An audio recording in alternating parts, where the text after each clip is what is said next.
Ever since I was a child, I fought to get my way. You see, a wrong had to be a wrong and a right a right. The opinions I formed of my life and the world around me could not be anything but true. So even at the tender age of 5, when someone insisted that Mary was not mother but simply woman, I resisted. You see, I am stubborn. It's a quality I share with my father. Except my stubbornness stems from pride, sometimes an unwillingness to be wrong, sometimes the conviction that things have to be made right. My stubbornness is a badge that I wear because I have not yet mastered the virtue of humility, an inability to hold my tongue for love of my neighbor, the persistent avoidance of a topic I do not wish to go over. My stubbornness is the defiant glare of a child who looks at her father and challenges him to look at all her wrongs and still dare to love her. The constant rejection of a gift freely offered. You see, I am stubborn. It's a quality I share with my father. His stubbornness far outbids mine in its fervor, a defining characteristic so constant in his behavior. His stubbornness existed right at the beginning of time, when he spoke light into darkness and life into creation.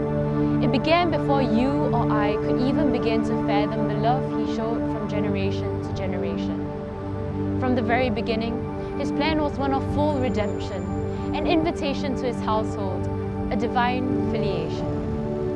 So 5 covenants he formed, 5 solemn and sacred oaths, foreshadowing the 6th, which with his own blood he wrote. Formed a bond through marriage with Adam, the first forefather, promising deliverance to the first son and daughter. Then the head of the household kept safe on the ark, and God's family assumed a domestic population with Noah.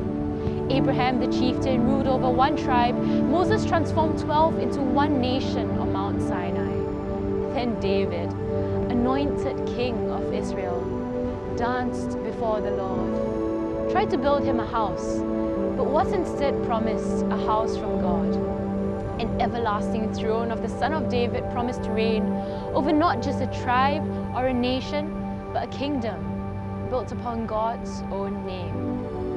And although all 5 covenants were violated one by one, still our sin against God could not render these oaths undone. For God's stubborn love for us remained, and he sent his only Son. From Our Lady's trusting fiat to the Son's Thy will be done, Son of God became Son of Man, and through his death and resurrection, new life for us was won. In him, the old were perfected, and through the new, we all became one. But this is not just some long fable to behold, a series of stories in the Bible to be retold. The love that is preached is present here, in this very moment, standing still in the visible image of Christ the Savior, with a hand on his heart, bleeding and bruised, and another outstretched, beckoning us to choose. For you see, the stubbornness of love is one that knows no bounds. Present in each moment, it is thoroughly insistent on being around. It is the voice that calls to me in my wilderness, the tenderness of a shepherd who rescues all scattered in mist and darkness. This is the relentless love that dares to look beyond our weaknesses, the song of a lover who hastens here to love us. It is the voice of the Father who whispers to me in the silence, "You are my beloved, most beautiful, precious daughter." So while my stubbornness is but a tenacious grip on all my failures, an insistence on running away in cowardly behavior, his is the voice that lovingly beckons me to trust and find consolation in his heart no matter my blunder. And though I insist I am the one who so cruelly crowned his heart with thorns, evermore he reaches out, though wounded in his center. Stubborn is his love, because love is his true nature. So I am learning through his stubbornness that I am not a failure, that through his sacrifice I no longer drown in the waters of destruction, but am by grace fully submerged in the streams of salvation. I am learning that love is so stubborn that there exists between us no abandonment, because love wants and dares to choose me over and over again for all of life's duration. And though I insist I am unlovable, love pierces through with greater insistence, in the form of a gaze so gentle, so true, so beautiful, so full of love, and so worthy of exaltation.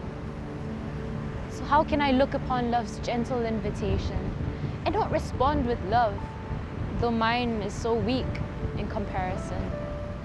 So let me be stubborn in my acceptance of His love, making a bold declaration that I am no longer an orphan, but one of God's chosen people in God's chosen generation. Let me stubbornly choose His love again and again, and even when I fail, let me never give in. For love never needed my help to win, yet love asks for my hand in this dance, my small humble yes, so that love can move on, can move into my heart and shake things around, knock down my old house and build a new one on solid ground. And though I might falter and fail to give in, I know love will fight on stubbornly, and His stubborn love will always win.